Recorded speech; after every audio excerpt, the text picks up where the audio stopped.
সকল প্রশংসার মালিক কে? সব ক্ষমতার উৎস কে? কেউ যেটা পারে না পারে কে? কেউ যেটা দেখে না দেখে কে? কেউ যেটা শোনে না শোনে কে? বিশ্বাস হয় তো? যেটা কেউ দেখে না সেটা দেখে, যেটা কেউ শোনে না সেটা শোনে।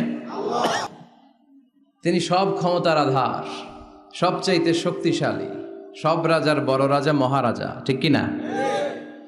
আমাদের যার অন্তরে যত জ্বালা যন্ত্রণা আকাঙ্ক্ষা, এগুলোকে পূর্ণ করতে পারে একজন সত্তা, তিনি কে?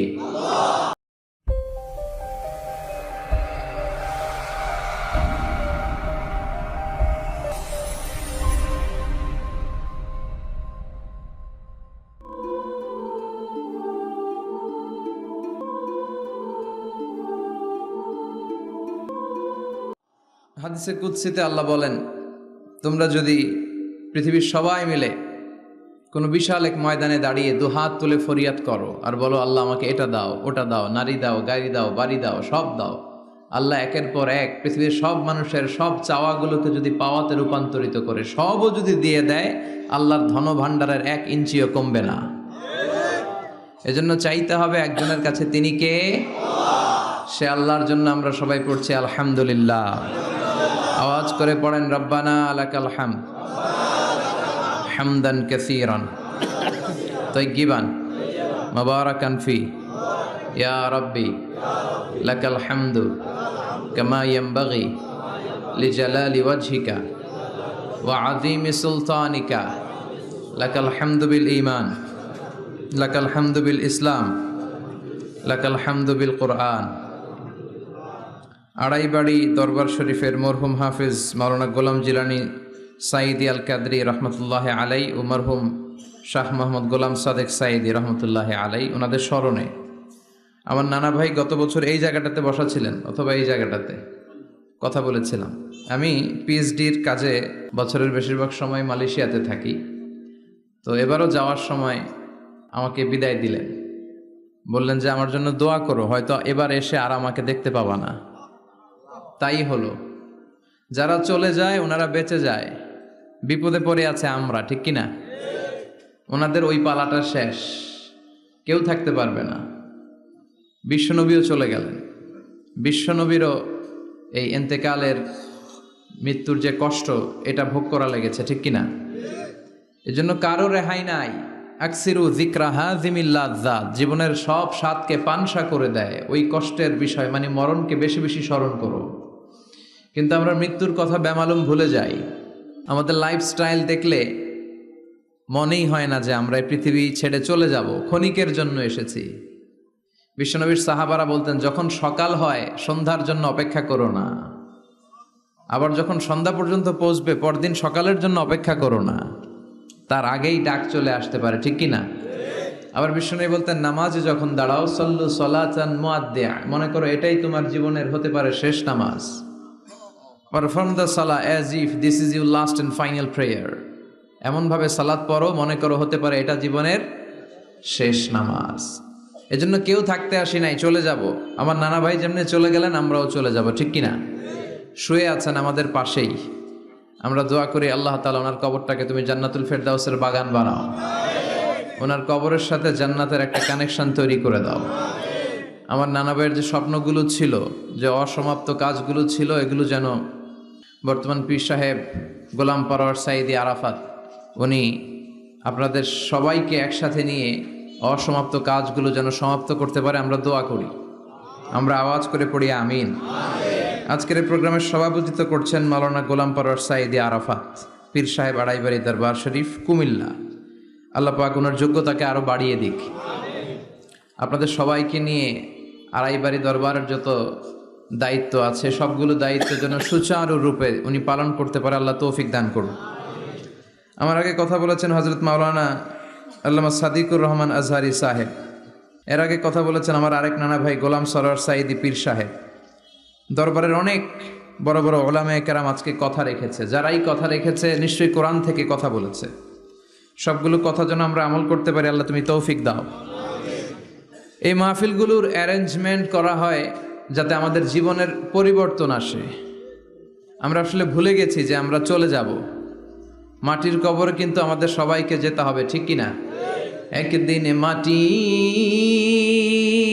ভেতরে হবে ঘরে মন আমার, কেন বন্ধ দালান ঘর, প্রাণ পাখি উড়ে যাবে পিঞ্জর ছেড়ে, ধরা ধামে সবই রবে তুমি যাবে চলে, বন্ধু বান্ধব যত মাতা পিতা দ্বারা সুত সবই হবে তোমার পরে মন আমার, কেন বন্ধ দালান ঘর, একদিন মাটির ভেতরে হবে ঘরে মন আমার, কেন বন্ধ দালান ঘর, ঠিক কিনা? চলে যেতে হবে। এজন্য এটা যেন আমাদের মাথায় থাকে যে আমরা থাকতে আসি নাই, আমাদের আখিরাতটা যেন সুন্দর হয়, সবসময় এই চিন্তা রাখতে হবে। আমাদের মোরাল বেসিস, আমাদের ethical level is going down, ইখলাস তাকওয়া ইজ গোয়িং ডাউন। আল্লাহর উপর ভয়, আল্লাহর উপর অগাধ বিশ্বাস এবং আস্থা দিন দিন আমাদের কমছে, আর দুনিয়াকে পাওয়ার লোভ আমাদের বাড়ছে, ঠিক কিনা? কিন্তু আমরা থাকতে আসি নাই, চলে যাব। আমাদের অনেক লাগবে। গোটা বিশ্বে দেখবেন যে একটা প্রতিযোগিতা মানুষের মধ্যে, ছুটছে মানুষ পাগলের মতো, আরো লাগবে, আরো টাকা লাগবে, আরো সম্মান লাগবে, আমার আরো দাপট লাগবে, আরো জায়গা লাগবে, আরো ফ্ল্যাট লাগবে, আছে না নাই? বিশ্বনবী বলেন, বনি আদমের প্রত্যেককেও যদি একটা স্বর্ণের পাহাড়ের মালিক বানিয়ে দেয়া হয়। কিসের পাহাড়?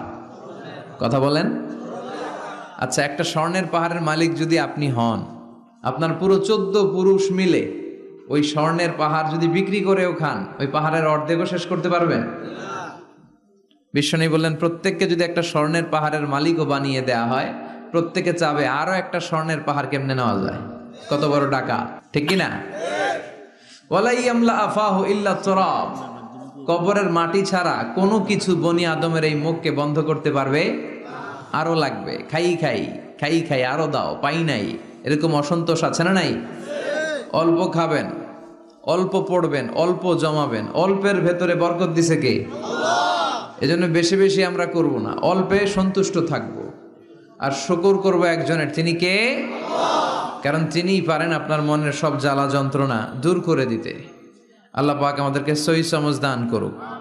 সবাই পড়েন আমিন। শহরের মানুষ খুব ব্যস্ত থাকে, কারো অফিস আছে সকালে, কারো ব্যবসা প্রতিষ্ঠান খুলতে হবে। তো আমরা অল্প কয়েক মিনিট, অল্প সময় কথা বলবো, বেশি লম্বা সময় নিব না। তবে যতক্ষণ শুনবো মনোযোগের সাথে শুনবো, ইনশাআল্লাহ পড়েন। আর ওঠা বসা করা যাবে না, করা যাবে? তো আমরা অল্প কয়েক মিনিট কথা শুনবো আমলের নিয়তে। আগে নিয়তটাকে খালিস করে নেই, যে আল্লাহ এই যে এত দামি সময় ব্যয় করে আমরা আসলাম, যা শুনবো এটা যেন আল্লাহ আমল করতে পারি। চিল্লায় পড়েন আমিন। আজকে কোরআনের সবচেয়ে দামি সূরাটা নিয়ে আমি কথা বলবো। সবচেয়ে দামি কোরআনে মোট সূরা কয়টা? সবাই বলেন। আমি যখন কথা বলি আমি ক্লাস নেই, তাফসির মাহফিলরে আমি বলি কি ক্লাস। তো ক্লাসে উত্তর করতে হয়। আমি সোজা কথার মানুষ, সোজা কথায় বিশ্বাসী, এত প্যাচগোজ নাই, সহজ কথা আমি ক্লাস করি। আমি তাফসির মাহফিলকে নিয়েছি যে আমি প্রতিদিন রাতে একটা করে শীতকালে ক্লাস করি। তো এই ক্লাসে উত্তর দিতে হয়। টিচার যদি প্রশ্ন করে উত্তর দেওয়ার দরকার আছে না নাই? আর টিচার প্রশ্ন করে, টিচার শিখায়, ছাত্র অমনোযোগী, ফেল করার সম্ভাবনা আছে না নাই? তো আমরা যেন পাস করতে পারি, ঠিক কিনা? যতক্ষণ কথা বলবো, প্রশ্ন করলে আওয়াজ করে উত্তর দিতে হবে, বাঘের বাচ্চার মতো, ঠিক কিনা? আজকে কোরআনের সবচেয়ে দামি সূরাটা নিয়ে আমি কয়েক মিনিট কথা বলবো, ইনশাআল্লাহ পড়েন। এবার বলেন কোরআনের সবচেয়ে দামি সূরা কি? হ্যাঁ? আর ইখলাস, আর ইয়াসিন, আর আর রহমান, আর বাকারা। বাকারা মানে কি? গাভী মানে কি? গরু। গাভী মানে নাকি গরু? তো গাভীর নামে আল্লাহ কোরআন একটা সূরা দিলেন। গাভীর দুধ খাবেন বেশি বেশি। বিষ্ণু বলতেন আলাইকুম বি আলবানিল বাকার, তোমরা গরুর দুধ খেও। ফা ইন্নাহা তুরাম্মু মিনাল আশজার, কেননা গরুর দুধ এটা ঘাস পাতার নির্যাস। গরু কি খায়? ঘাস খায়। আবার বিশ্বনবী বলতেন গরুর গোশত খায়ও কম, দুধ খায়ও বেশি। কেননা ফাইন্না ফি লাবানিহা শিফা, গরুর দুধে আছে শিফা, অফি লাহমিহা দা, আর গোশতে আছে রোগ। এখন অনেক ডাক্তারের সিরিয়াল দিতে গেলে ডাক্তার বলে লাল গোশত যারা খায় এরা যেন আমার সিরিয়াল না নেয়, কারণ আমি যতই ওষুধ দিব কোনো কাজ করবে না। Red meat is strictly prohibited for my patient. আমার রোগীর জন্য লাল মাংস খাওয়া নিষিদ্ধ। গরুর গোশতের ভেতরে আছে রোগ, কোলেস্টেরল বেশি। খেয়াল রাখবেন, যেই প্রাণীর পা বেশি ওই প্রাণীর গোশতের ভেতরে কোলেস্টেরল বেশি। মাছের পা আছে? কথা বলেন। মাছে কোনো কোলেস্টেরল নাই, সুবহানাল্লাহ পড়েন। মুরগির পা কয়টা? দুইটা, তার মানে কিছু আছে, তাই না? গরুর পা কয়টা? তার মানে কোলেস্টেরলের পরিমাণ বেশি না কম? এবার বলেন চিংড়ি মাছের পা কয়টা? কয় হুজুর হিসাব নাই। তাহলে কোলেস্টেরলেরও হিসাব নাই। এগুলো কম কম খেতে হবে, ঠিক কি না? তো এজন্য দুধ খেতে হবে বেশি। জান্নাতে যারা যাবে আল্লাহ তাআলা জান্নাতীদের জন্য 4টা শারাবান তাহুরা রাখবেন। ওয়াসাকাহুম রাব্বুহুম শারাবান মাসালুল জান্নাতিল্লাতী ওয়াইদাল মুত্তাকুনা ফিহা আনহারুম মিন মাইন গায়রি আসিন ওয়া আনহারুম মিন লাবানিন লাম ইয়াতাগায়্যার তা'মুহু وأنهار من خمر لذة للشاربين وأنهار من عسل مصفى سبحان الله। জান্নাতে যারা ঢুকবে জান্নাতীদের গলায় যেন কোনো তৃষ্ণা না লাগে, এজন্য আল্লাহ তাআলা জান্নাতের ভেতরে 4 ধরনের শারাবান তাহুরার ঝর্ণা রাখবেন। কয় ধরনের? 1 নাম্বার হচ্ছে মিনারেল ওয়াটারের ঝর্ণা। মিনারেল ওয়াটার খান আপনারা? কোনটা খান? মাম খান, কেউ ফ্রেশ খায়, আর অ্যাকুয়াফিনা, আর কি খান? স্পা, আর কিনলে। এটা সবচেয়ে ভালো, এটার মধ্যে ঝামেলা কম, এটা টেস্ট করে জানা গিয়েছে। কিনলে খাবেন, কোকাকোলা কোম্পানির, এটা ভালো পানি। কিনলে সবচেয়ে purified water ever in Bangladesh. বাংলাদেশে পাওয়া পরীক্ষিত সবচাইতে বিশুদ্ধ পানি হচ্ছে কিনলে। তো একজনকে মার্কেটিং করে দিতেছে হুজুরে। ভালো জিনিসের প্রশংসা করতে হয়, ঠিক কিনা?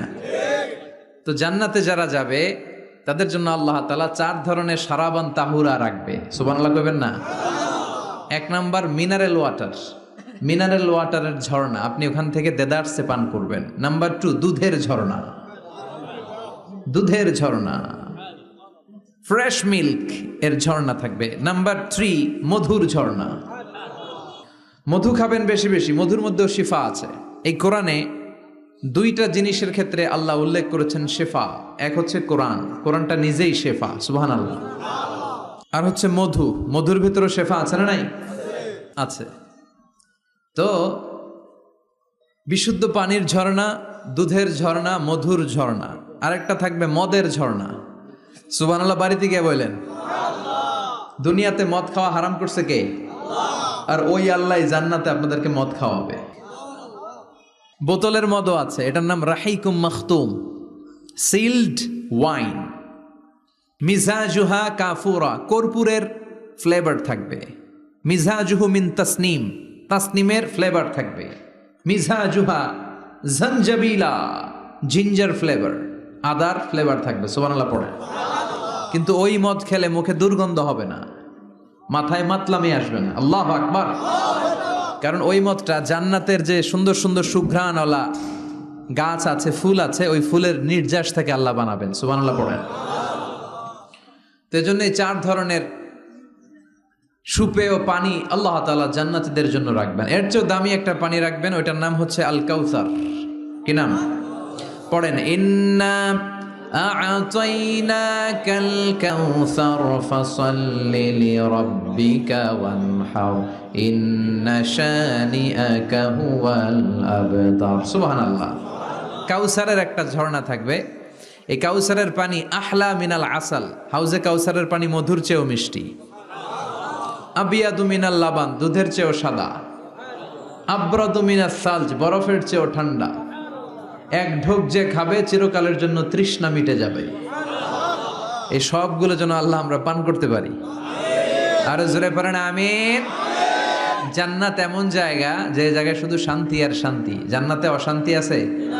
মারামারি, কাটাকাটি, কিলাকিলি, হরতাল, টেনশন, ব্যারাম আছে কি? আরাম। জান্নাতে আছে কি? নাই কি? ব্যারাম। আরামের জায়গা, কোনো টেনশন নাই। জান্নাতের ভিতরে রোদ নাই, বৃষ্টি নাই, ভূমিকম্প আছে? দুনিয়াতে ভূমিকম্পের টেনশন হয় না? বন্যা আছে জান্নাতে? পুলিশের দৌড়ানি, র্যাবের দৌড়ানি আছে? বাড়ি ভাড়ার টেনশন, বিদ্যুৎ বিল, গ্যাসের বিল, ঘুমে ধরে না আমাদের, ঠিক কি না? জান্নাতে কোনো টেনশন না। জান্নাত হচ্ছে আরামের জায়গা। আপনারা যারা যাবেন জান্নাতে 60 হাত লম্বা হয়ে ঢুকবেন। আহলুল জান্নাতে জুরদা ওয়া মুরদা, জান্নাতীরা হবে পশমবিহীন। এই যে দুনিয়াতে দাড়ি রাখা ওয়াজিব বা সুন্নাতে মুআক্কাদা, কিন্তু জান্নাতীদের গালে কোনো দাড়ি থাকবে না, মোজ থাকবে না, গায়ে পশম থাকবে না। আবনাউ সালাসিন ওয়া সালাসিন, সব জান্নাতি পুরুষরা হবে 33 বছরের তাগড়া যুবক। আল্লাহ, এখানে যেমনি আমরা একত্রিত হলাম, তোমার জান্নাতেও যেন আমরা একত্রিত হতে পারি, তুমি তৌফিক দাও। আর জোরে পড়েন আমিন। এতগুলো কথা কোত্থেকে এসেছে জানেন? জিজ্ঞেস করেছিলাম সবচেয়ে দামি সূরা কোনটা? একজন বলছে বাকারা। বাকারা মানে গাভী, গাভী থেকে দুধ, দুধ থেকে জান্নাত। সুবহানাল্লাহ পড়েন। কোরআনের কথা শেষ হতে চায় না, ইন্টার রিলেটেড, তাই না? একটার সাথে আরেকটা মিলে থাকে। খেয়াল রাখবেন, আল্লাহর কথা রাসূলের কথায় কোনো ফাঁক ফোকর নাই, আছে? এজন্য এই দুইজনের কথাই আমরা মানব। বিদায় হজের ভাষণে বিশ্বনবী বলেছিলেন, লাকাদ তারাকতু ফীকুম আমরাইন লান তাদিল্লু মা তামাসসাকতুম বিহিমা কিতাবাল্লাহ ওয়া সুন্নাতা রাসূলি। আমি তো চলে যাব, রেখে যাব দুটো জিনিস, যদি দুটো জিনিসকে মেনে চলো কখনো বিভ্রান্ত হবে না।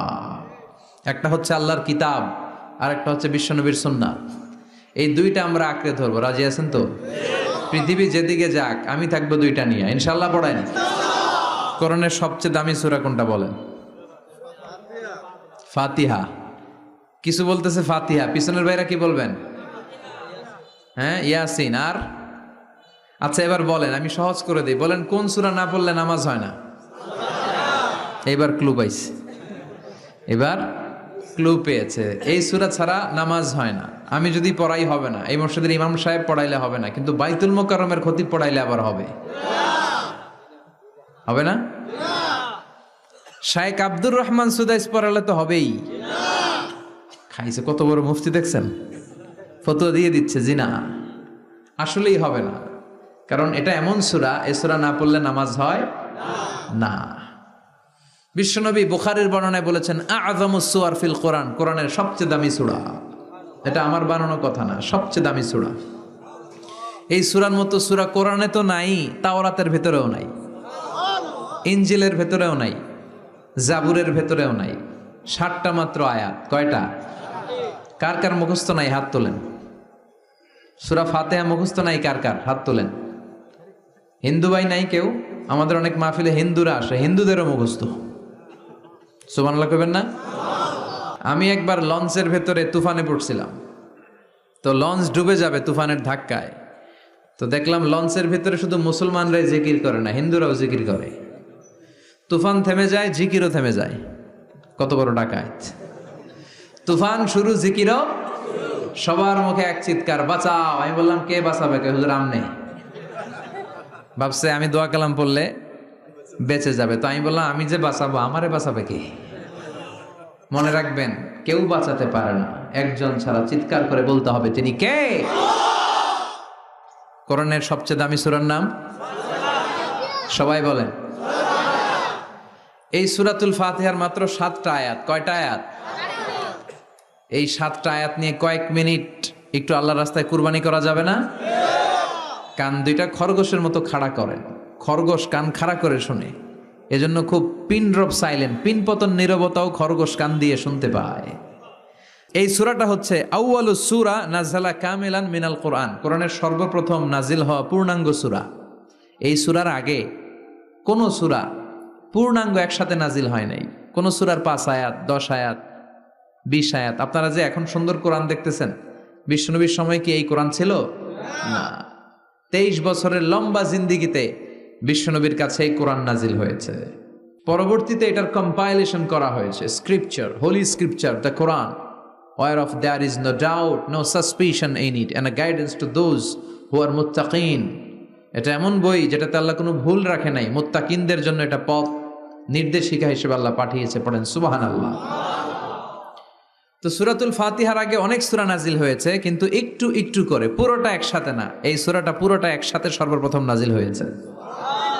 এজন্য এই সূরাটারে আবার বলে ফাতিহাতুল কিতাব, মানে preface of the book, introductory সূরা। কোরআনটা খুললেই সর্বপ্রথম আপনার নজরে যে সূরাটা পড়বে, সূরাটার নাম সবাই বলেন সূরাতুল ফাতিহা। আবার বিশ্বনবী এটাকে বলেছেন কোরআনের মা। কি বলেছেন? চমৎকার একটা ইনফরমেশন না? মনে রাখতে হবে।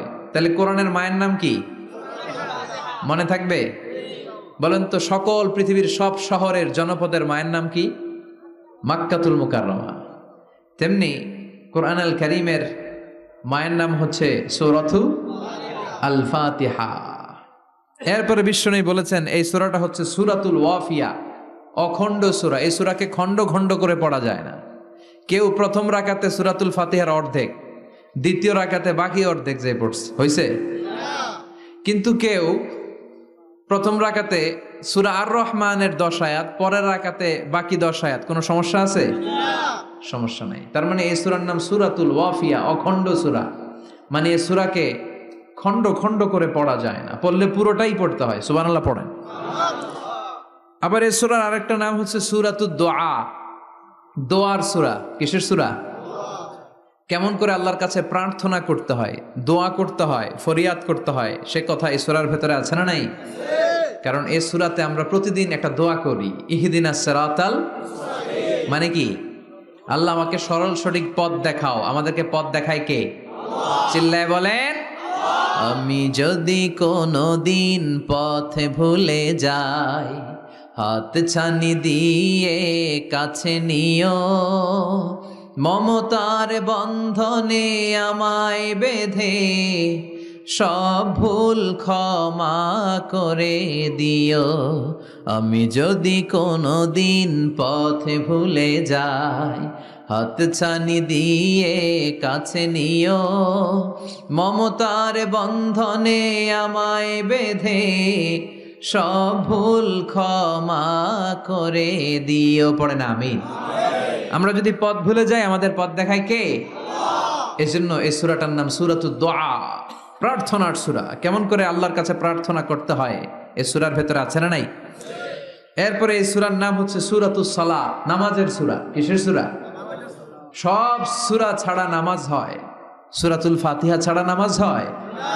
বিশ্বনবী বললেন লা সালাতা লিমান লাম ইয়াকরা বিফাতিহাতিল কিতাব। যে সূরা ফাতিহা তার নামাজে পড়ে না, তার নামাজ আল্লাহর দরবারে কবুল হয় না। এরপরে বিশ্বনবী বলেছেন এই সূরার নাম সূরাতুশ শিফা। সূরাতুশ শিফা, শেফার সূরা, আরোগ্য লাভ করার সূরা। অসুস্থ ব্যক্তির গায়ে এই সূরা পড়ে ফু দিলে সুস্থ করবে কে? আল্লাহ। বিশ্বাস হয়? বিশ্বাস হইতে হবে, ঈমান থাকতে হবে। ঈমান যদি পাক্কা হয় তাইলে কাজ করবে, তা না হইলে কাজ করবে না। অনেকে বলে হুজুর আমি তো কত সূরা ফাতিহা পড়ে ফু দিলাম, কই আমার পেটে ব্যথা তো ভালো হয় না। যেটা কইছে তুই একটা ডাকাত, ঠিক কি না? ওর ঈমান নাই, ওর ঈমানে ঝামেলা। ফু দেওয়ার মধ্যে বেশ কম আছে না নাই? কিছু লোক আছে সারাদিন ফু দিলে মোমবাতি নিবে না, আর কিছু লোক আছে ফু দিলে পানিতে আগুন ধরে যায়, আছে না নাই? বিশ্বনবীর ফুতে বরকত বেশি না কম? সাহাবারা বলল ইয়া রাসূলুল্লাহ সাল্লাল্লাহু আলাইহি ওয়াসাল্লাম, আমাদের কুয়ার ভেতরে পানি নাই, পানির লেয়ার অনেক নিচে নেমে গিয়েছে, পানি উঠাতে পারি না গো নবী, আপনি দোয়া করে দেন। বিশ্বনবী এসে অজু করলেন, অজুর কিছু পানি মুখে নিয়ে কুলি করে ওই কুলির পানি কুয়াতে ছেড়ে দিলেন। ছেড়ে দেয়া মাত্রই পাম্প মেশিন দিয়ে পানি উঠালে যেমনি লাফিয়ে লাফিয়ে পানি ওঠে, মুহূর্তের মধ্যে নিচের লেয়ারের কুয়ার পানি লাফিয়ে লাফিয়ে উপরে উঠতে শুরু করেছে। আরেক সাহাবী বললেন ইয়া রাসূলুল্লাহ ইয়া হাবিবাল্লাহ, আমাদের কুয়ার পানি বড্ড লবণাক্ত, লবণাক্ত পানি আমরা পান করতে পারি না, আপনি এসে দোয়া করে দেন যাতে কুয়ার লবণাক্ত পানিটা মিঠা পানি হয়ে যায়। বিশ্বনবী সাহাবীর সাথে গেলেন, ওযু করলেন, কুলির পানি কুয়াতে ছাড়লেন। 1000 বছরের লবণাক্ত কুয়ার পানি মুহূর্তের মধ্যে মিঠা পানি বানিয়ে দিল কে? এই সুন্দর ফুল সুন্দর ফল মিঠা নদীর পাহানি, আল্লাহ তোমার মেহেরবানি। তুমি কতই দিলে রতন, ভাই বেরাদর পুত্র স্বজন, ক্ষুধা পেলে অন্ন যোগাও, মানি চাই না মানি, আল্লাহ তোমার মেহেরবানি। পড়েন, সুন্দর ফুল মিঠা নদীর পাহানি, আল্লাহ তোমার মেহেরবানি। সুবহানাল্লাহ পড়েন। বিশ্বনবীর ফুতে বরকত আছে না নাই? কারণ ইমানটা ছিল তাজা। তাজা ইমান থাকলে সব সম্ভব। চিল্লা এখন ঠিক কিনা? যে ইমান প্রয়োজনে জ্বলে ওঠে না, যে ইমান সত্য ন্যায়ের কথা বলে না, যে ইমান প্রয়োজনে জ্বলে ওঠে না, যে ইমান সত্য ন্যায়ের কথা বলে না, যে ইমান বাস্তবে নাই, যে ইমান অন্তরে নাই, মুখে শুধু কথার কলি, কি করে তারে বলো ইমানে বলি? ঠিক কিনা? কি করে তারে বলো ইমানে বলি? কি করে তারে বলো ইমানে বলি? যে ইমান দিন কায়েমের আন্দোলনের ধার ধারে না, যে ইমান লেবাসধারী কোরআন হাদিস তাও পড়ে না, যে ইমান খাজার নামে মাজার গড়ে ফুলুস কামায়, আছে না নাই? যে ইমান শিরকিয়াতের আমল করে ভীত না হয়, যে ইমান ইমানে ভুলে নাস্তিকতার মঞ্চে ওঠে, আছে না নাই? যে ইমান বাতিল মতের দোসর হয়ে ফায়দা লুটে, যে ইমান শুধুই কেবল খায় দায় আনন্দ করে, যে ইমান দেখে না যে আরাকানে ভাইরা মরে, যে ইমান বাস্তবে নাই, যে ইমান অন্তরে নাই, মুখে শুধু কথার কলি, কি করে তারে বলো ইমানে বলি? কি করে তারে বলো ইমানে বলি? কি করে তারে বলো ইমানে বলি? চিৎকার করে বলেন ঠিক কিনা? তার মানে ইমানে ইমানে পার্থক্য আছে না নাই? আমরা পাক্কা ইমানদার হতে চাই, আমরা পরিপূর্ণ মুমিন হতে চাই।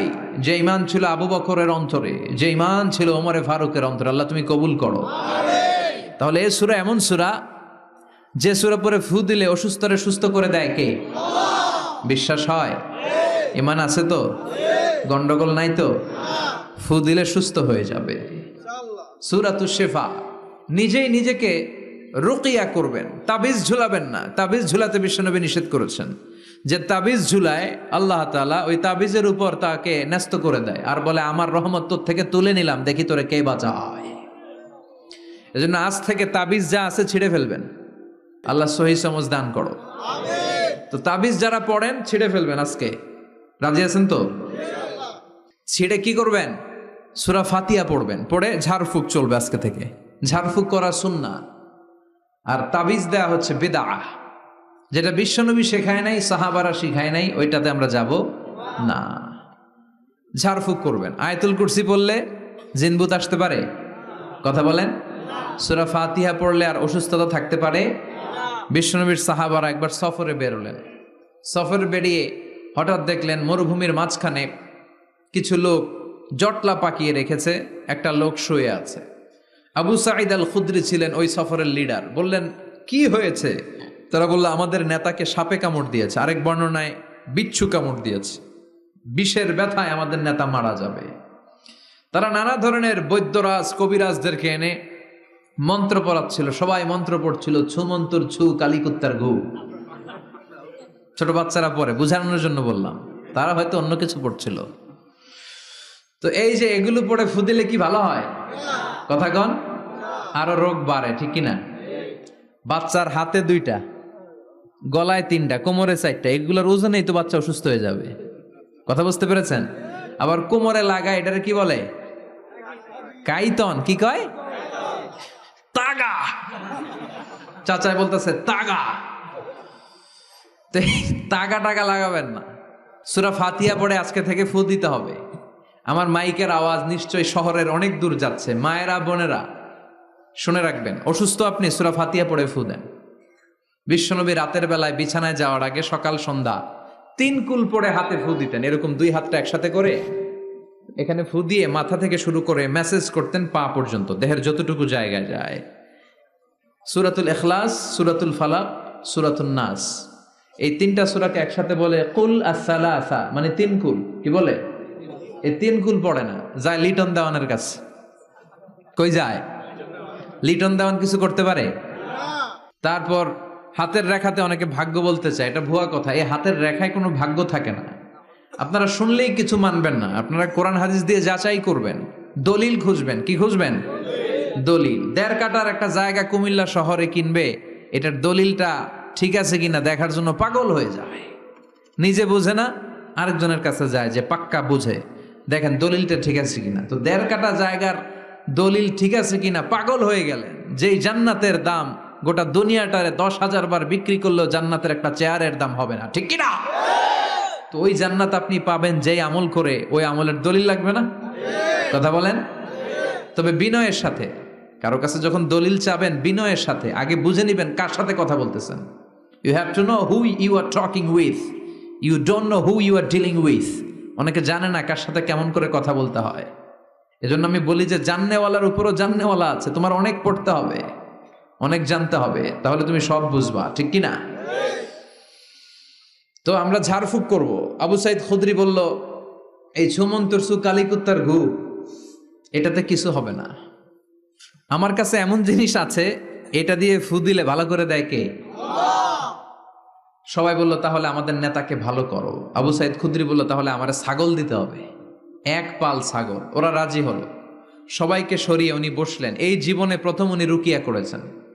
সূরা ফাতিহা পড়ে একবার ফু দিলেন, চোখ বন্ধ ছিল, সর্দারের চোখ খুলে ফেলেছে। আবার ফু দিলেন, এবার বসে গেছে, আবার ফু, হাঁটতে শুরু করছে, পুরা সুস্থ। সুবহানাল্লাহ পড়েন। 1 পাল ছাগল পেলেন, পথিমধ্যে একটা ছাগল জবাই করেও খেলেন। এরপর বিশ্বনবীর কাছে এসে মাসালাটা রিচেক করে নিলেন, ক্রস চেক, ডাবল চেক।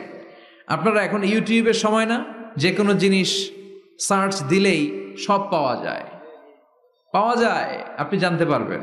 তো একটা বিষয়ের উপর অনেকগুলো আলেমের বক্তব্য শুনবেন, ফলে ওভারঅল একটা ধারণা আপনি পেয়ে যাবেন। বুঝতে পেরেছেন? বিতিরের সালাত কয় রাকাত? অনেক মন্তব্য আছে, অনেক মতামত আছে। আপনি 5 জন স্কলারের কথা শোনেন, মোটামুটি একটা আন্দাজ পেয়ে যাবেন যে এটাই হয়তো হকের কাছাকাছি। গোড়ামি করা যাবে? ইসলামে গোড়ামি নাই। ইসলামের সৌন্দর্য হচ্ছে আত-তাইসির, simplicity is the beauty of Islam. সহজীকরণ হচ্ছে ইসলামের সৌন্দর্য।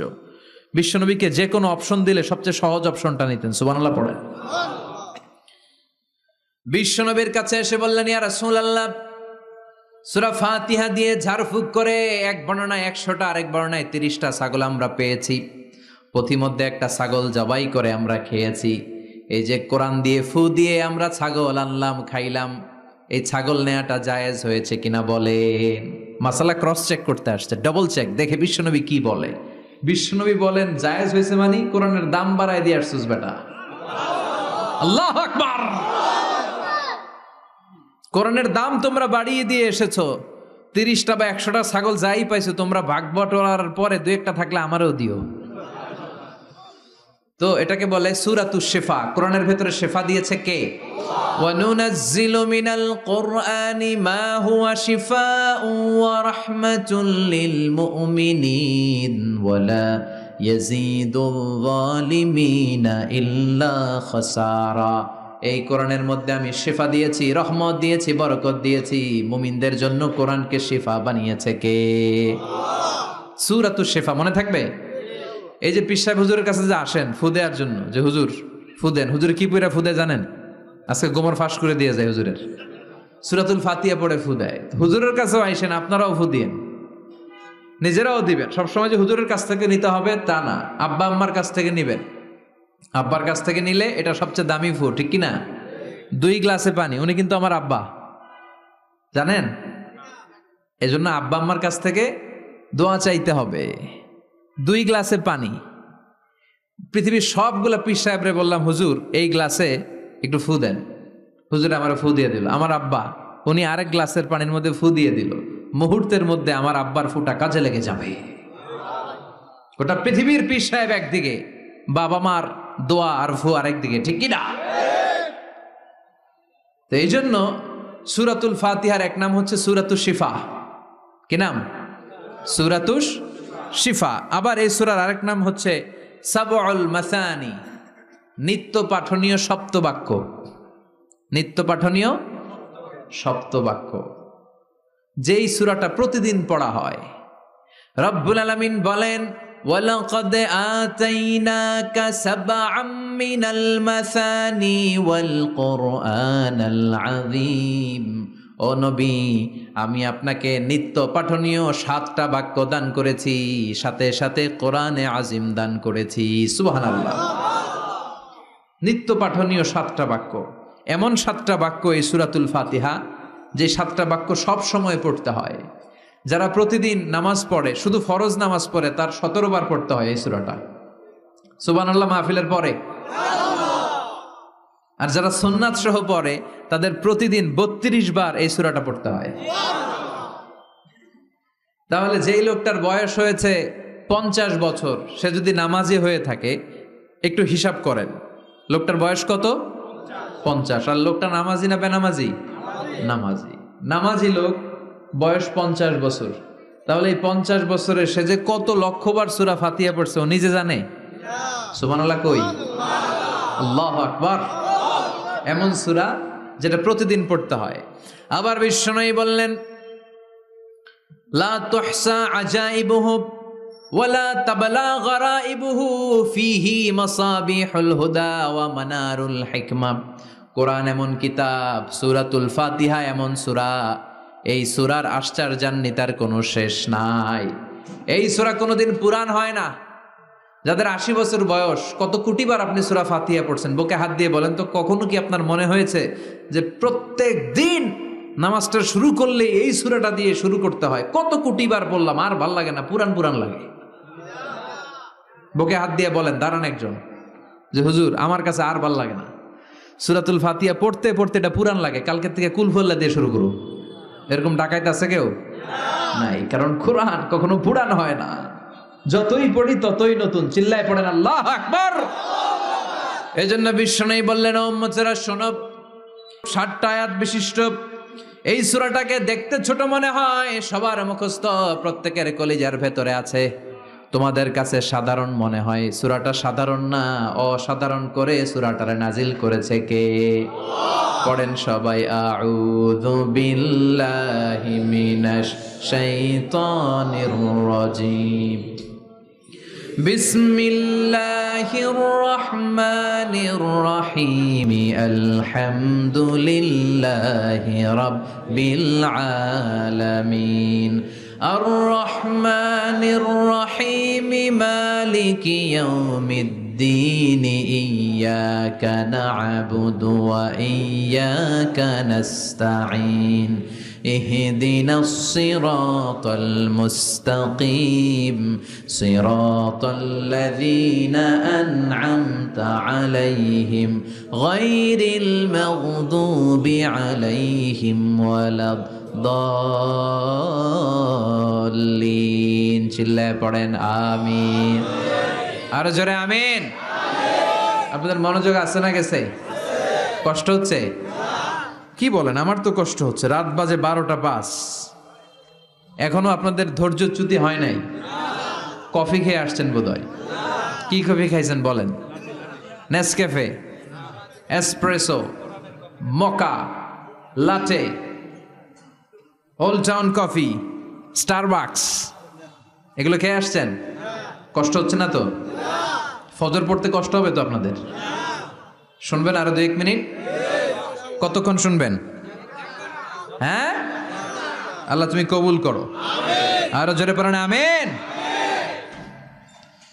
7টা আয়াত বিশিষ্ট সূরা, রব্বুল আলামিন এই সূরাটাকে ওয়েলকামিং লেটার করে পাঠিয়েছেন। আল্লাহু আকবার। ওয়েলকামিং লেটার, অভিনন্দন পত্র। মন্ত্রী যদি আসে আমাদের প্রোগ্রামে, মাঝে মাঝে মন্ত্রী, MP, member of the parliament, ওনারা আসে না?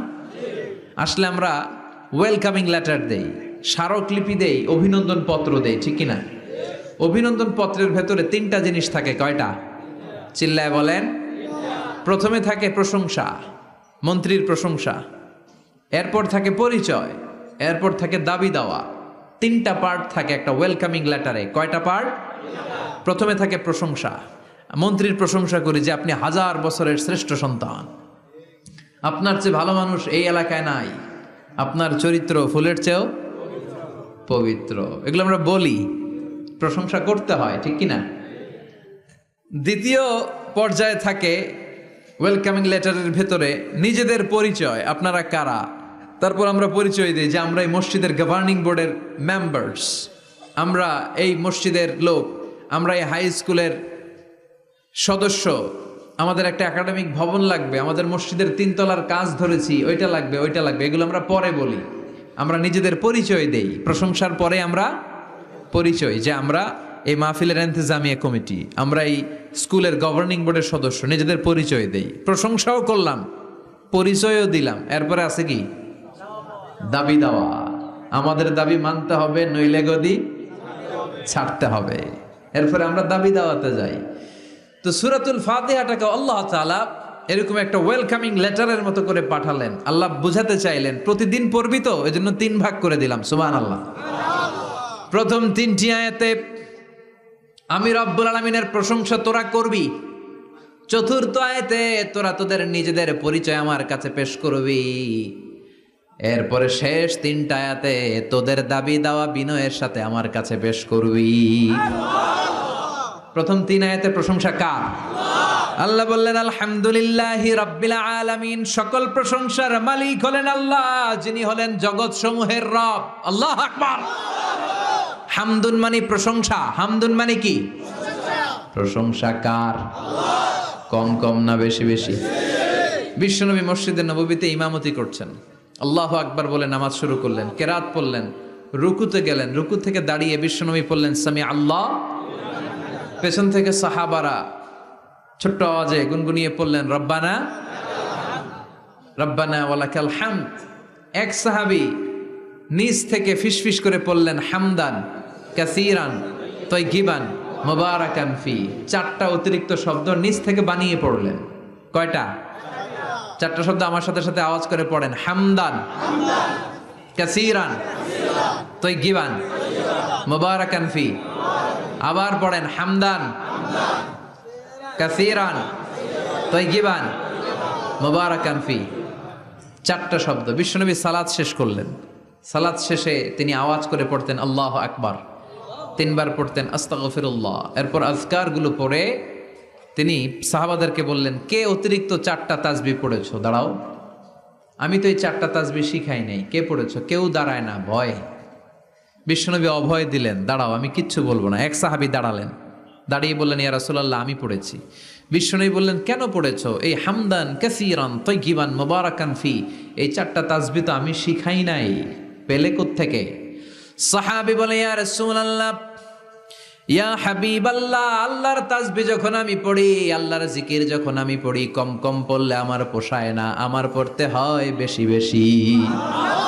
এজন্য আমি নিজ থেকে আই ফেব্রিকেটেড দিস তাসবিহ, আমি নিজ থেকে এটা বানিয়ে পড়েছি।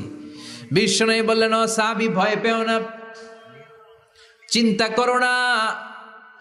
তোমরা দেখো না, এই নামাজরত অবস্থায় আমি দেখেছি বিদউ ওয়া সালাসুনা মালাইকা, 30 জনেরও বেশি ফেরেশতা। তোমার এই অতিরিক্ত 4টা যে তাসবির সওয়াব হয়েছে, এই 4টা তাসবির সওয়াবটা 30 জনেরও বেশি ফেরেশতা কে কার আগে এই সওয়াবটা আল্লাহর আরশে পৌঁছে দিবে, এ নিয়ে ফেরেশতাদের মধ্যে আকাশে প্রতিযোগিতা চলছিল। আকাশে তারা কম্পিটিশন করছিল, কে কার আগে আল্লাহর দরবারে পৌঁছে দিবে এই প্রশংসা। এজন্য আল্লাহর প্রশংসা কম কম না বেশি বেশি? আল্লাহর প্রশংসা করে আমরা শেষ করতে পারবো? সাগরের জলকে কালি করে, গাছের পাতাকে খাতা করে, তোমার মহিমা লেখা শেষ হবে না, যদিও লিখি প্রভু জীবন ভরে। সাগরের জলকে কালি করে, গাছের পাতাকে খাতা করে, তোমার মহিমা লেখা শেষ হবে না, যদিও লিখি প্রভু জীবন ভরে। সাগরের জলকে কালি করে, সুবহানাল্লাহ পড়েন। উপমাটা খেয়াল করেছেন? মেটাফরিক, এটাকে বলে মেটাফোর, রূপক অর্থে মাজাজি ভাবে আল্লাহ বলেছেন সাগরের জল যদি কালি হয়, গাছের পাতা যদি খাতা হয়। পৃথিবীতে কয়টা গাছ আছে? পৃথিবীতে বাদ দেন, কুমিল্লাতে গাছের পরিমাণ কেমন? অনেক। তো কুমিল্লায় যদি অনেক হয়, বাংলাদেশে কেমন? বাংলাদেশেও অনেক। আচ্ছা, তো আফ্রিকার জঙ্গলের কি অবস্থা? সুবহানাল্লাহ পড়বেন না? এই সব গাছের পাতা যদি খাতা হয়ে যায়, সাগরের জল যদি কালি হয়ে যায়। পৃথিবীর সবচেয়ে গভীরতম সাগরের নাম প্রশান্ত মহাসাগর। গভীরতা, সবচেয়ে গভীর জায়গার নাম মারিয়ানা ট্রেঞ্চ, গভীরতা প্রায় 36,000 ফিট। দ্বিতীয় গভীরতম সাগরের নাম আটলান্টিক মহাসাগর। সবচেয়ে গভীরতম জায়গার নাম হচ্ছে পোয়েটোরিকো। এই পোয়েটোরিকোর গভীরতা প্রায় 33,000 ফিট। মহাসাগর কি পৃথিবীতে শুধু দুইটা? কথা বলেন। প্রশান্ত মহাসাগর, আটলান্টিক মহাসাগর, ভারত মহাসাগর, উত্তর দক্ষিণ, কত মহাসাগর, কত সাগর। এই আমাদের বঙ্গোপসাগর, লোহিত সাগর, ভূমধ্য সাগর, চায়না সাগর, কৃষ্ণ সাগর, সাগর আর সাগর। এই পৃথিবীর 70% শুধু সাগর, 70% শুধু হানি আর হানি, নোয়াখালীর ভাষায় পানি আর পানি। তো এই সব পানিগুলো যদি কালি হয়ে যায়, আল্লাহর কথার ওজন কি দেখেন? কোত্থেকে আল্লাহ এই মেটাফোর, রূপক অর্থ নিয়ে আসলেন? সব সাগরের পানি যদি কালি হয়ে যায়, সব গাছের পাতা যদি খাতা হয়ে যায়, সাগরের জল নামক কালি দিয়ে গাছের পাতা নামক খাতার উপরে যদি আমি আল্লাহর প্রশংসা লিখতে শুরু করে দাও, সাগরের জলও শেষ হয়ে যাবে, গাছের পাতাগুলোও ফুরিয়ে যাবে, আমি আল্লাহর প্রশংসা করে শেষ করা যাবে না।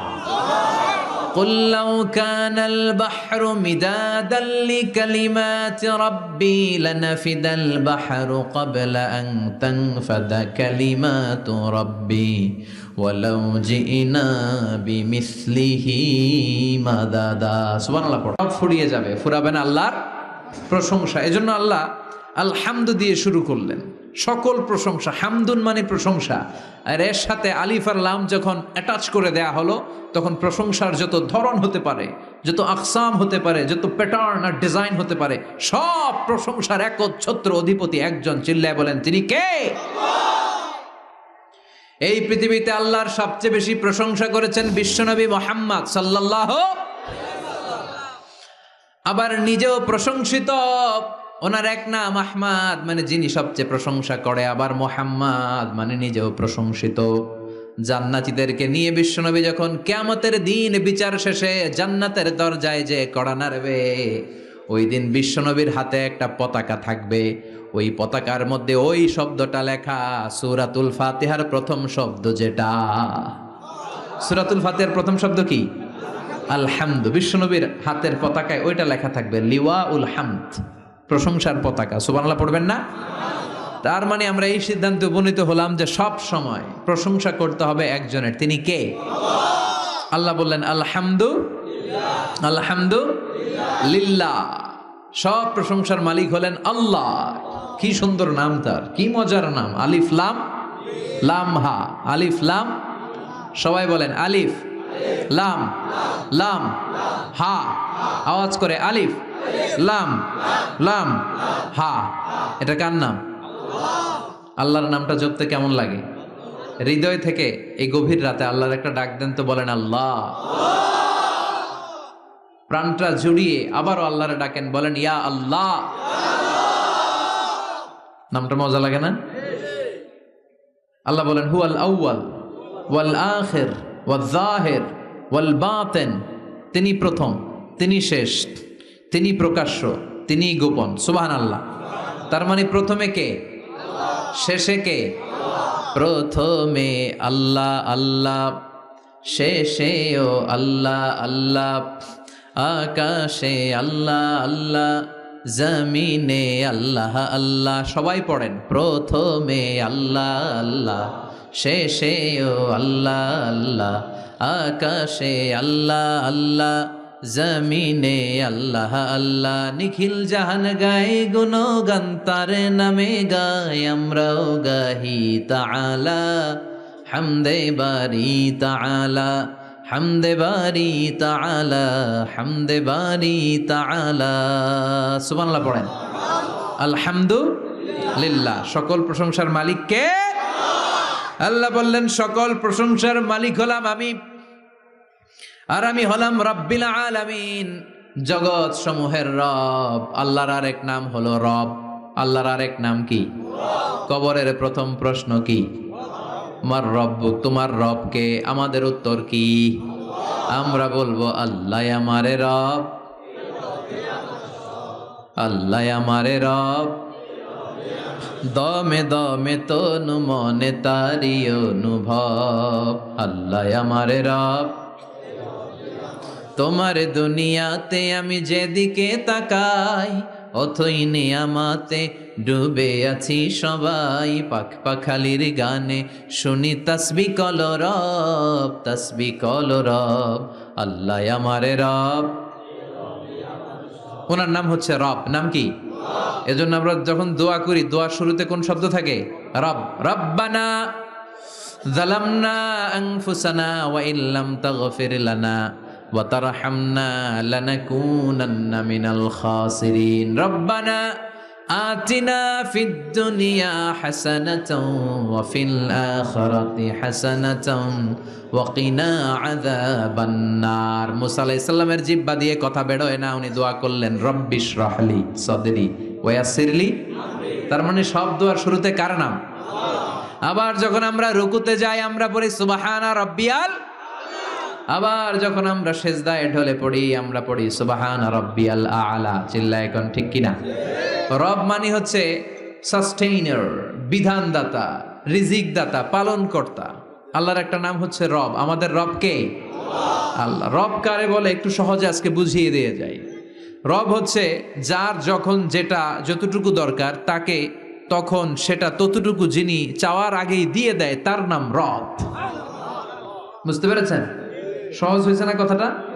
যার যখন যেটা যতটুকু দরকার তাকে তখন সেটা ঠিক ততটুকু যিনি ফরিয়াদ করার আগেই পৌঁছে দেয়, তার নাম রব। আমাদের যখন যেটা লাগে ব্যবস্থা করে কে? মায়ের পেটে 8 মাস ছিলাম, 9 মাস ছিলাম, 10 মাস ছিলাম। এই 8 মাস 9 মাস আমারে খাবার দিল কে? পানি দিল কে? অক্সিজেন দিল কে? চাইছিলেন? মায়ের পেটে চাইছিলেন না আল্লাহর কাছে যে আল্লাহ ঠিক মতো দিও, টাইমলি খাবার পাঠায় দিও? চাইছিলেন? চাওয়ার আগে যার যা লাগে কে দেয়? তাকে বলে রব। আবার মায়ের পেট থেকে দুনিয়ায় আসলেন, আমার মায়ের জরায়ুর সাথে আমার নাড়ের একটা কানেকশন, একটা লাইন, ওই লাইন দিয়ে আল্লাহ 9 মাস যাবত আমারে পানি দিলেন, খাবার দিলেন, অক্সিজেন দিলেন। সঙ্গত কারণেই দুনিয়াতে আসলে দুনিয়ার মানুষ ওই লাইনটা কেটে দেয় নাকি রেখে দেয়? কেটে দেয়। কেটে দিলে বাচ্চা প্রথম চিৎকারটা দেয়, মানব শিশু প্রথম চিৎকার হাঁকে পৃথিবীতে, ওয়া ওয়া। আমরা শুনি ওয়া, আসলে আল্লাহরে ডাক দেয়। আল্লাহরে ডেকে বলে মাবুদ, খাবারের, অক্সিজেনের আর পানির একটা মাত্র লাইন ছিল, চিল্লায় বলেন কয়টা? দেখো দুনিয়ার মানুষ কত নিষ্ঠুর। আসার সাথে সাথেই কারোর সাথে আমার শত্রুতা নাই, জমি নিয়ে মারামারি নাই, কিলাকিলি নাই। একটা মাত্র খাবারের লাইন দিয়ে 10 মাস বেঁচেছিলাম। মানুষগুলো নিষ্ঠুর, খাবারের একটা লাইন কেটে দিল, এখন খাবো কি? আল্লাহ বলেন গোলাম, যে আল্লাহ 10 মাস তোরে মায়ের পেটে খাওয়ালাম, ওই আল্লাহ এখনো আছি না নাই? একটা লাইন ছিল মায়ের নাড়ের ভেতরে, খাবারের একটা লাইন। চিন্তা নাই, কষ্ট নাই, দুঃখ নাই। একটা খাবারের লাইনের বদলে আজ থেকে তোর মায়ের বুকের ভেতরে খাবারের 2টা লাইনের ব্যবস্থা করে দিলাম। চাইছিলেন যে আল্লাহ আসার সাথেই তো আমার লাইন কেটে দিবে, খানা কিন্তু রেডি রেখেন আল্লাহ? চাইছিলেন না সবাই? চাওয়ার আগেই যার যা লাগে যিনি দিয়ে দেয় তার নাম। তাফসীর বুঝতে পারছেন? এরপরে মায়ের দুধ খেতে লাগলাম। মায়েরা গভীর রাত মাইকের সাউন্ড যাদের কানে যায়, বুকের দুধ খাওয়াবেন? ছেলে মেয়েদেরকে। বাচ্চা ডেলিভারি হওয়ার পরেই মায়ের বুকে যে দুধটা, সেটার বলে শাল দুধ। এটা আল্লাহর পক্ষ থেকে বাচ্চার জন্য প্রাকৃতিক টিকা। সুবহানাল্লাহ কবেন না? আমরা হসপিটালে যে টিকা দেই 5টা 7টা, প্রথম টিকাটা আল্লাহ ফ্রি দিয়ে দিছে। বাচ্চাদের গ্রোথ হবে না যদি না খাওয়ান। খাওয়াবেন, সব মায়েরা খাওয়াবেন। ওয়াল ওয়ালিদাতু ইউরদি'না আওলাদাহুন্না হাওলাইনি কামিলাইন, 2 বছর খাওয়াবেন। যারা বৃদ্ধাশ্রমে থাকতে চান না তারা খাওয়াবেন, আর যারা ডানু খাওয়াবেন তাদের জায়গা হবে কি? ছেলে আমার মস্ত মানুষ, মস্ত অফিসার, মস্ত ফ্ল্যাটে যায় না দেখায় পারে ও পার, নানান রকম জিনিস আর আসবাব দামি দামি, সবচেয়ে কম দামি ছিলাম একে মাত্র আমি। ছেলের আবার আমার প্রতি অগাধ সম্ভ্রম, আমার ঠিকানা তাই বৃদ্ধাশ্রম। কি দুঃখের কথা, মা কেঁদে কেঁদে বলে কোনো মা বাবার জন্য বৃদ্ধাশ্রমে থাকা না লাগে, ঠিক কিনা? তো বৃদ্ধাশ্রমে যারা থাকতে চান না তাদেরকে দুধ খাওয়াবেন, দেখবেন এই ছেলেগুলো এরকম ডাকাত হবে না। আল্লাহ তুমি বুঝার তৌফিক দাও। তার মানে মায়ের পেটে যখন ছিলাম খাবার দিল কে? দুনিয়াতে আসার পরে বুকের দুধের ব্যবস্থা করলো কে? আচ্ছা, মায়ের বুকের দুধ যখন আমরা খেতাম আমাদের দাঁত ছিল? ছিল না। তার মানে দাঁত দরকার নাই, দেয়ও নাই।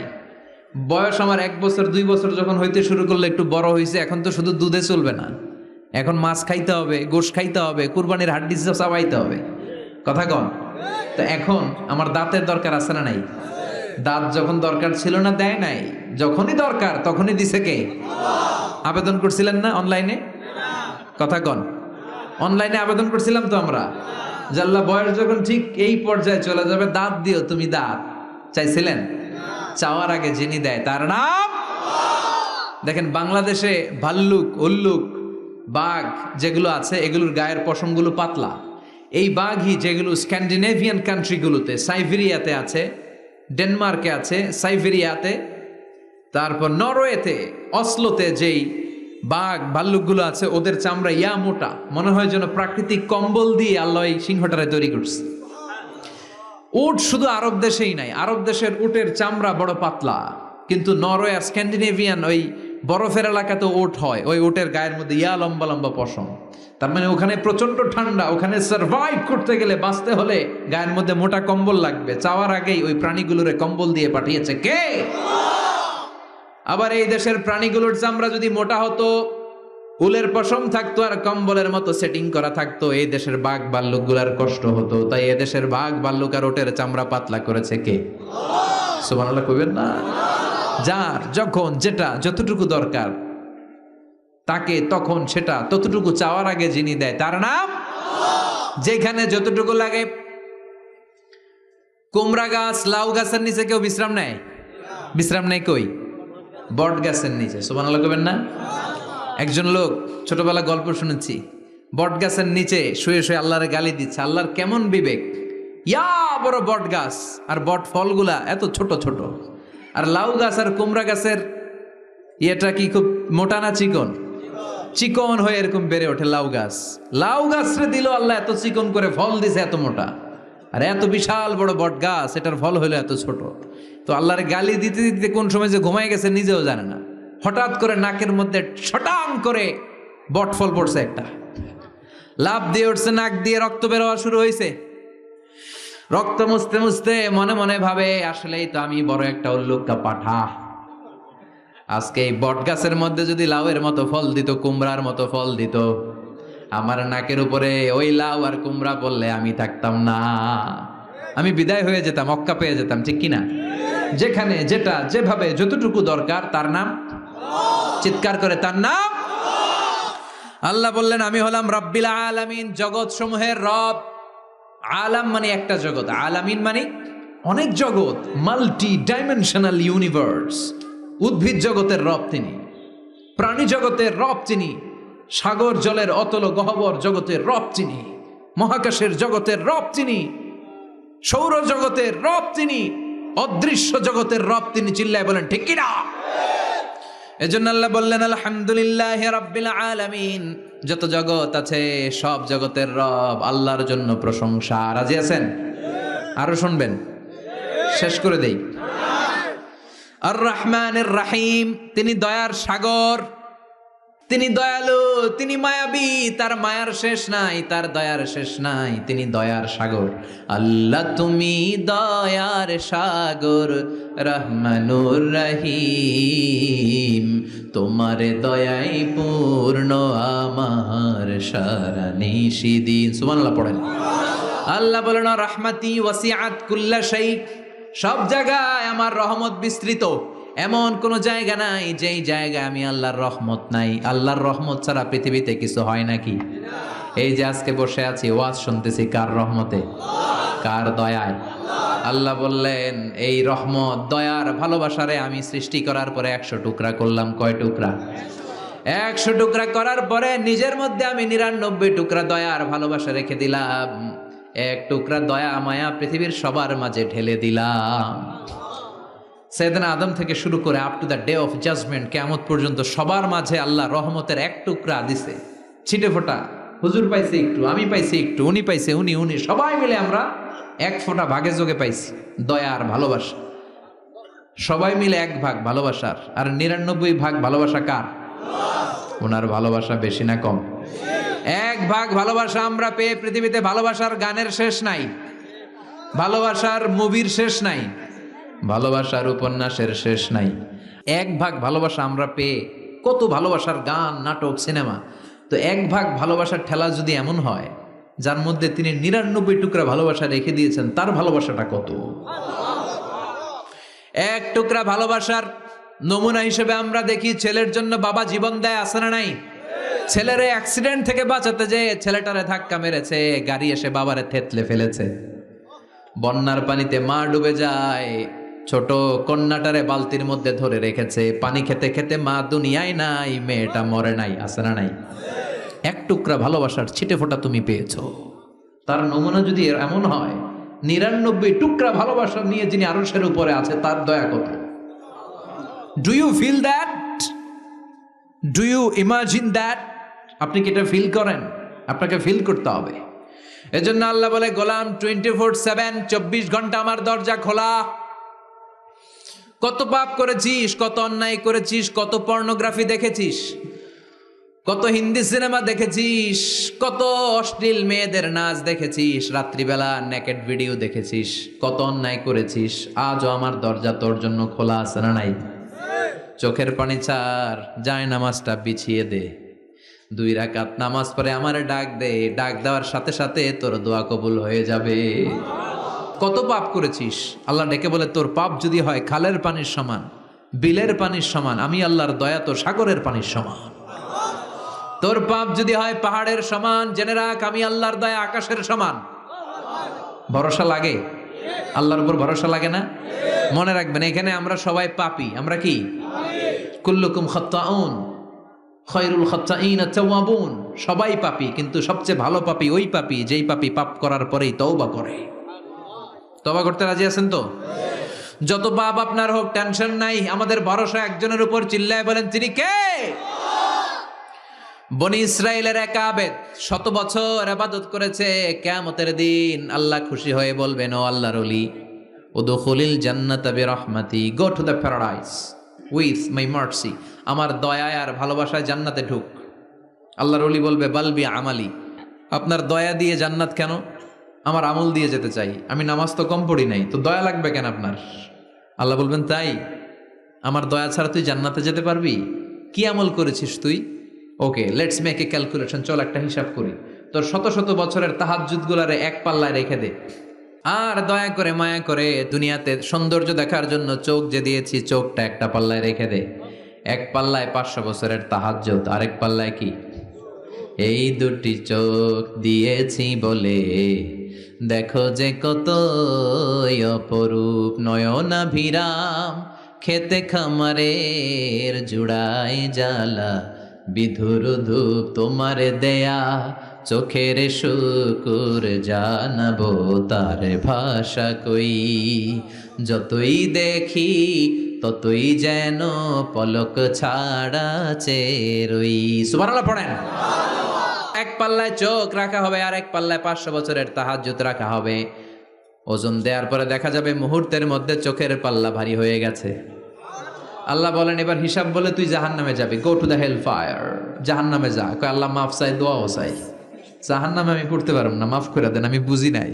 আপনার দয়া রহমত ভালোবাসা ছাড়া কশিন কালে কারো জান্নাতে ঢোকা সম্ভব। এজন্য আল্লাহ বলেন আমি রহমান, আমি রাহিম। এরপর আল্লাহ বললেন মালিক ইয়াউমিদ্দিন, আমি হলাম বিচার দিবসের মালিক। কোন দিবসের মালিক? যেই দিবসে কেউ কাউরে চিনবে না, পীর সাহেব মুরিদরে চিনবে না, মুরিদ পীর সাহেবরে চিনবে না, বাবা ছেলেরে চিনবে না, ছেলে বাবারে চিনবে না, নেতা কর্মীরে চিনবে না, কর্মী নেতারে চিনবে না, ভাই বোনরে চিনবে না। সূর্যটা মাথার কাছে চলে আসবে, সূর্যের তাপে মানুষের মাথার মগজগুলো গলে গলে নাকের ছিদ্র আর কানের ছিদ্র দিয়ে বেয়ে বেয়ে পড়বে। সবাই উলঙ্গ, নেকেড, সবার মুখে ইয়া নাফসি ইয়া নাফসি। সেই বিচার দিনের মালিক একজন, চিল্লায় বলেন তিনি কে? এরপর আমরা পরিচয় দিলাম ইয়াকা না'বুদ, আল্লাহ শুধুই আপনার ইবাদত করি, ওয়া ইয়াকা নাস্তাঈন, শুধু আপনার কাছে আমরা সাহায্য চাই। এবার দাবি দাওয়া ইহদিনাস সিরাতাল মুস্তাকিম, ও আল্লাহ show us the right path, show us the correct path, আমাদেরকে পথ দেখায় কে? এরপর আল্লাহরে বললাম আল্লাহ সিরাতাল্লাযীনা আন'আমতা আলাইহিম, ওই শ্রেণীর পথ দেখান যে শ্রেণীর উপরে আপনি নিয়ামত বর্ষণ করেছেন। এই শ্রেণী হলো 4 শ্রেণী। চিল্লায় বলেন কয় শ্রেণী? আওয়াজ করে বলেন। 1 নম্বরে নাবিগিন, সিদ্দিকিন, শুহাদা, সালিহিন। বলেন নাবিন, সিদ্দিকিন, শুহাদা, সালিহিন। নবীরা যাদের কাছে ওহী আসতো ওনারা মাসুম। সিদ্দিক হচ্ছে সত্যের ব্যাপারে আপসহীন, তাদের লিডার হচ্ছে আবু বকর সিদ্দিক। শুহাদা আল্লাহর জমিন আল্লাহর দিনকে বাস্তবায়নের জন্য তাজা রক্ত ঢেলে যারা শহীদ হয়েছে, ঠিক কি না?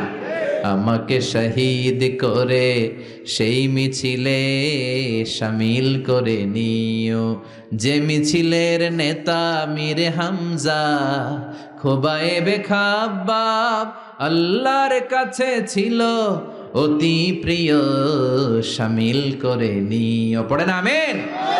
এই 4 শ্রেণীর পথ আল্লাহ তুমি আমাদের দাও। গায়রিল মাগদুবি আলাইহিম ওয়ালাদ-দাল্লিন, 2 শ্রেণীর পথ থেকে আমরা পানা চাই। এক হলো গায়রিল মাগদুবি আলাইহিম, যাদের উপর তোমার রাগ, তোমার গোসা, তোমার ক্রোধ, লানত প্রাপ্ত ওই ইহুদি জাত থেকে আমরা পানাহ চাই। ওয়ালাদ-দাল্লিন, ভ্রষ্ট যারা নাসারা, সব মুফাসসিররা একমত যে আল মুরাদু বি আল মাগদুবি আলাইহিম আল ইয়াহুদ ওয়াল মুরাদু বিদ-দাল্লিন আন-নাসারা। সব মুফাসসিররা পৃথিবীতে একমত যে মাগদুব আলাইহিম দ্বারা বোঝানো হয়েছে ইহুদিদেরকে। পৃথিবীর সবচাইতে টেরা জাতি, নিজেদের 70,000 নবীকে নিজেরা জবাই করেছে। নাউজুবিল্লাহ পড়বেন না? বিশ্ব নবীকে হত্যার ষড়যন্ত্র করেছে, ছাগলের গোশতের মধ্যে বিষ মাখিয়ে আমার বিশ্ব নবীরে খাওয়াতে চেয়েছে। এমনকি বিশ্বনবী ইন্তেকালের পর বিশ্বনবীর লাশ মোবারক চুরির ষড়যন্ত্র করেছে। এরা সবচেয়ে বড় সুদখোর, সবচেয়ে বড় মুনাফিক, সবচেয়ে বড় বাটপার। এই জাতিটার নাম হচ্ছে ইহুদি। এইডসের ছড়াছড়ি পৃথিবীতে ছড়িয়েছে ওরা। বম্বিং হামলা, বোমা হামলা কারে বলে, ককটেল ফুটানো, গ্রেনেড হামলা পৃথিবীবাসী জানতোই না, ওরা শিখিয়েছে। বিমান কেমন করে পাইলটকে হাইজ্যাক করে ছিনতাই করতে হয় ওরা শিখিয়েছে। এজন্য ওদের সাথে মুসলমানদের কোনো সম্পর্ক নাই। চিল্লায় বলেন ঠিক কিনা? এরপরে ওয়ালা দাল্লিন, যারা ভ্রষ্ট, পথভ্রষ্ট, ঈসা আলাইহিস সালাম রে মানতে মানতে আল্লাহর ছেলে বলে দাবি করে, ওই নাসারাদের থেকেও আমরা পানাহ চাই, ঠিক কিনা? এই সুন্দর প্রার্থনা যখন আমরা করলাম, এখন আমিন বলার দরকার আছে না নাই? আওয়াজ করে পড়ে না আমিন। নামাজ শেষে আপনারা পড়বেন আমিন। যেই মসজিদে আওয়াজ করে আমিন, আওয়াজ করে পড়েন। যেখানে ফিস ফিস ফিস ফিস করে পড়বেন, তবে মিস করেন না। ইদা আম্মানাল ইমাম আমিনু, ইমাম যখন আমিন বলে তোমরাও আমিন বলো। তোমরা যখন আমিন বলো ফেরেশতারাও আমিন বলে। তোমাদের আমিন আর ফেরেশতাদের আমিন যখন মিলে যায় তোমাদের সব গুনাহ মাফ করে দেয় কে? আমিন বলবেন তো? আমিন নিয়ে মারামারি করবেন না তো? হাত তোলা বাঁধা নিয়ে মারামারি নাই তো? বুকে না নিচে মারামারি করা যাবে? বুক থেকে শুরু করে নাভি সবটাই হাত বাঁধার জায়গা। যার সুবিধা উপরে, মাঝখানে, নিচে, না বাঁধলেও কবুল করবে কে? কিন্তু ইখতিলাফ করলে আমল সব বরবাদ করে দিবে কে? আমরা ঐক্য চাই কোরআন সুন্নাহর আলোকে, ঠিক কিনা? এজন্য সূরাতুল ফাতিহা হচ্ছে সূরাতুশ শিফা। আজ থেকে সূরাতুল ফাতিহার আমল বেশি বেশি করব। অসুস্থ হলেই ঔষধও খাবো, সূরা ফাতিহা পরে রুকিয়া করব, ঝাড়ফুঁক, ঠিক কিনা? আর আল্লাহর কাছে আমরা প্রতিদিন দোয়া করব, ইহদিনাস সিরাতাল মুস্তাকিম। প্রতিটা আয়াতের পুঙ্খানুপুঙ্খ ব্যাখ্যা করলে কয়েক ঘন্টার দরকার। আমরা যা বলেছি, যতটুকু শুনেছি ততটুকু আমল করলে আমাদের জীবনকে উজালা করে দিবে কে? আমি দুঃখ প্রকাশ করছি আপনাদের কাছে, স্বল্প জায়গা হওয়ার কারণে আপনাদেরকে আমরা অ্যাকোমোডেট করতে পারি নাই। রাত বাজে 1টা, এত রাতেও এত লোক দাঁড়িয়ে কথা শুনেছেন। এই যে জালনার এখানে ঝুলে ঝুলে কিছু ভাইরা তোমরা কথা শুনেছ, তোমাদের এই সময়টাকে, আমাদের এই সময়টাকে এখানে বলাকে, শোনাকে আল্লাহ আমাদের নাজাতের ওসিলা বানাক।